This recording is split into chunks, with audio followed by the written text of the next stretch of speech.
Hello guys and good morning sa inyo lahat. Meron din ko ngayon nagbabalita from News TV Net 25. Kaya tara, silipin natin. Yes, Alex, aminado nga ang Commission on Elections na nagkatanggap sila ng dagdag na higit 12 billion pesos para sa kanilang pondo ngayong 2024. Ang pondo na ito pwede raw gamitin na eleksyon ng COMELEC para sa kanilang preparasyon sa 2025 midterm polls, pero aminado ang COMELEC na pwede itong magamit sa isinusulong na People's Initiative sakaling makarating ito sa kanila. May kalbo sa may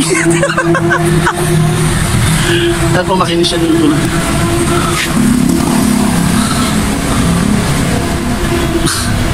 Po, may live show. May live balita dito ang Net 25 po. Ako, ayun sila. Saka may kasama po akong magpapapasok.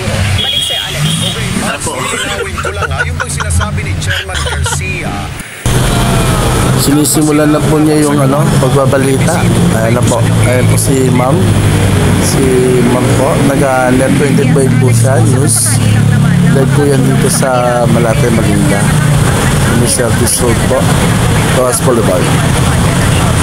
Handa naman daw silang sundin ito dahil wala silang magagawa dahil pag ito ng kanilang Uy, kasi na may ulo. May ulong humarap. May ulong humarap. Balaman niya.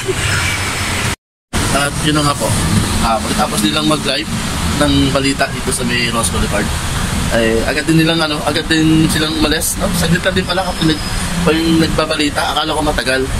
Saglit lang din pala sasabihin nila, pero kapag nagbalita sila, napakatagal, napakahaba. Saglit lang po yun, halos parang 5 minutes lang ata, o wala pa atang 5 minutes, natapos yung pagbabalita ng Net 25 dito. See you on my next video guys, bye bye!